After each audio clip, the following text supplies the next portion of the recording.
வணக்கம். நான் மோகன்ராஜ். உலகின் முதல் உண்மையான நிலவாழ் தாவரங்களை பார்க்கணுன்னு ஆசைப்படுறீங்களா? வாங்க, இப்போ நம்ம இந்த காணொளியில் உலகின் முதல் உண்மையான நிலவாழ் தாவரங்களை பார்க்கலாம். சரி, யார் அது அப்படின்னு கேட்குறீங்களா? அவங்க தான் டெரிட்டோஃபைட்டுகள். டெரிட்டோஃபைட் தாவரங்களை பற்றி நம்ம படிச்சிருக்கோம். இப்போ நேரடியாக பார்த்து தெரிஞ்சுக்கலாம். அதுக்கு முன்னாடி இப்போ நான் எங்கே இருக்கேன் அப்படின்னு கேட்டிங்கனாக்கா, அதாவது அசாம் மாநிலத்தில் இருக்கக்கூடிய கவுஹாத்தி நகரத்தில் தான் இருக்கேன். இங்கே நான் நிறைய டெரிட்டோஃபைட் தாவரங்களை பார்த்தேன். வாங்க இப்போ அதை பார்த்து அது பற்றிய கூடுதல் விவரங்களை தெரிஞ்சுக்கலாம். பார்க்குறதுக்கே அழகாக காட்சியளிக்கக்கூடிய இவைகள் தான் டெரிட்டோஃபைட் தாவரங்கள். டெரிட்டோஃபைட் தாவரங்களை கிரிப்டோகேம்ஸ் அப்படின்னு சொல்லுவாங்க. அது என்ன கிரிப்டோகேம்ஸ் அப்படின்னு நினைக்கிறீங்களா? கிரிப்டோகேம்ஸ்னாக்கா பூவாத தாவரங்களை தான் கிரிப்டோகேம்ஸ் அப்படின்னு சொல்லுவாங்க. அதிலும் குறிப்பாக டெரிட்டோஃபைட் தாவரங்களை வாஸ்குலார் கிரிப்டோகேம்ஸ் அப்படின்னு சொல்லுவாங்க. அதாவது பூவாத தாவரங்கள் அதே சமயத்தில் வாஸ்குலார் திசுக்களை கொண்ட, அதாவது கடத்தக்கூடிய நீர் மற்றும் உணவினை கடத்தக்கூடிய வாஸ்குலார் திசுக்களை கொண்ட பூவாத தாவரங்கள் அப்படிங்கிறது தான் இந்த வாஸ்குலார் கிரிப்டோகேம்ஸ் அப்படிங்கிறதோட அர்த்தம். இவங்க தான் உலகின் முதல் உண்மையான நிலவாழ் தாவரங்கள். நீங்கள் கேள்விப்பட்டிருக்கலாம், தாவர பிரிவுகளை நாம் ஆல்காக்கள், பிரியோஃபைட்டுகள், டெரிட்டோஃபைட்டுகள், ஜிம்னோஸ்பெர்ம்கள், ஆஞ்சியோஸ்பெர்ம்கள் அப்படிங்கிற பிரிவை நீங்கள் கேள்விப்பட்டிருப்பீங்க இல்லையா? இதில் ஆல்காக்கள் என்பது முழுமையாக நீரில் வாழக்கூடிய தாவரம். பிரியோஃபைட்டுங்கிறது நிலத்துக்கு வந்து வாழ ஆரம்பித்த தாவரமாக இருந்தாலும் கூட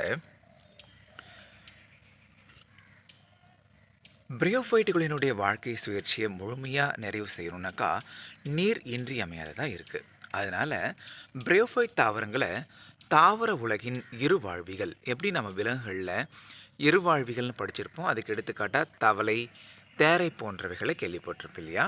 அந்த மாதிரி பிரியோஃபைட் தாவரங்களை தாவர உலகத்தோட இருவாழ்விகள் அப்படின்னு சொல்லுவாங்க. அப்போ பிரியோஃபைட்டுகள் வந்து உண்மையான நிலவாழ் தாவரங்கள் அப்படின்னு நம்ம சொல்லிட முடியாது. ஏன்னாக்கா அவங்களோட வாழ்க்கை சுழற்சியில் நீரும் தேவை, நிலமும் தேவையாக இருக்குது இல்லையா? இப்போ நீங்கள் பார்த்துட்ருக்கிறது பெரணிகள். பெரணிகள்ங்கிறது டெரிட்டோஃபைட் வகை தாவரங்களினுடைய ஒரு வகையை சேர்ந்தது.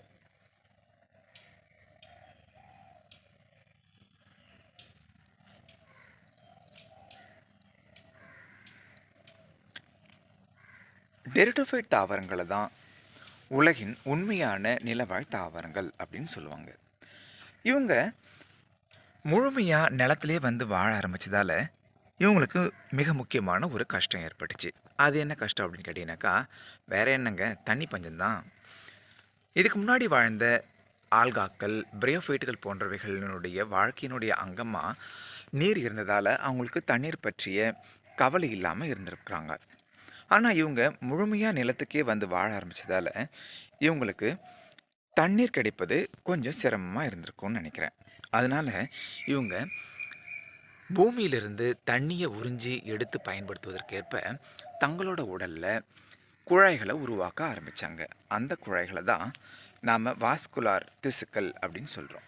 இந்த வாஸ்குலார் திசுக்களில் ஜைலம் அப்படிங்கிற குழாய் இருக்குது. அதுக்கு இந்த ஜைல குழாயோட வேலை என்னென்னு கேட்டிங்கனாக்கா நீரை கடத்துவதற்கும், ஃப்ளோயம் அப்படிங்கிற குழாய் இருக்குது, அதோட வேலை உணவு கடத்துவதற்கும் உதவுது.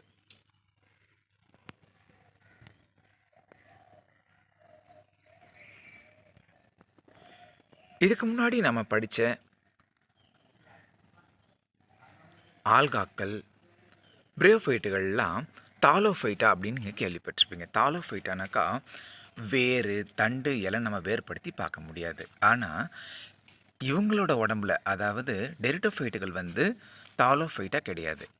ஏன்னாக்கா இவங்களோட உடலை நாம் வேறு, தண்டு, இலைன்னு எளிமையாக வேறுபடுத்தி பார்க்க முடியும். இதோட வேர் எப்படி இருக்குன்னு கொஞ்சம் பார்க்கலாமா? பிடுங்கி ஒன்றே ஒன்று மட்டும் பிடுங்கி பார்க்கலாம்.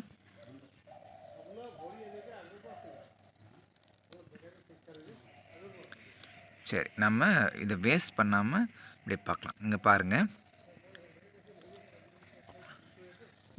வேர்களை வந்து அட்வென்ச்சர்ஸ் ரூட் அப்படின்னு சொல்கிறாங்க.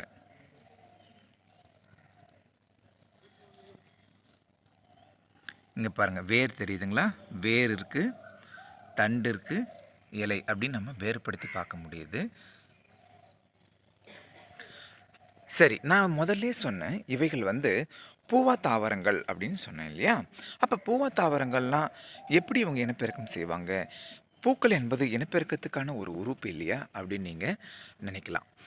அப்படிப்பட்ட பூக்கள், விதைகள் போன்ற அமைப்புகள் இதில் இருப்பதில்லை. இவங்க வந்து ஸ்போர்கள் மூலமாக இனப்பெருக்கம் செய்யக்கூடிய தாவரங்களாக இருக்காங்க. மைக்ரோஸ்போர், மெகாஸ்போர் என்கின்ற ஸ்போர்களை உருவாக்கக்கூடிய திறன் இந்த வகை தாவரங்களுக்கு இருக்குது. இவங்க ஸ்போர்கள் மூலமாக இனப்பெருக்கம் செய்யக்கூடிய தாவர வகையை சேர்ந்தவங்க.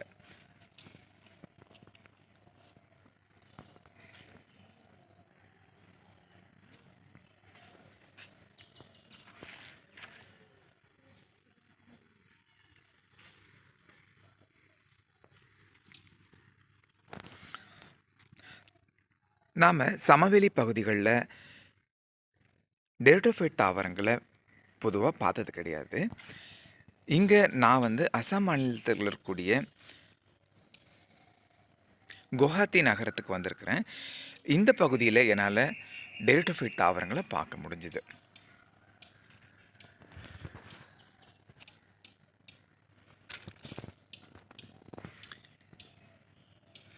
இது பெரணி தாவரங்கள். இவைகள் ஒரு வகையான அழகு தாவரங்களாக இருக்குது. நீங்கள் பாடத்தில் மட்டுமே பார்த்து படித்த டெரிட்டோஃபைட் தாவரங்களை இப்போ நம்ம இந்த காணொலி மூலமாக பார்த்து தெரிஞ்சுக்கிட்டீங்க இல்லையா? இது அந்த இலையோடைய பின்பகுதி. இந்த தாவரங்கள் ஏதாவது ஸ்போர்களை உருவாக்கியிருக்கா அப்படிங்கிறத நான் பார்த்துட்ருக்கேன். எனக்கு இது வரைக்கும் எதுவும் தெரியல. பாருங்களேன், எவ்வளோ அழகாக இருக்குது. மீண்டும் நாம் அடுத்த காணொளியில் சந்திப்போம்.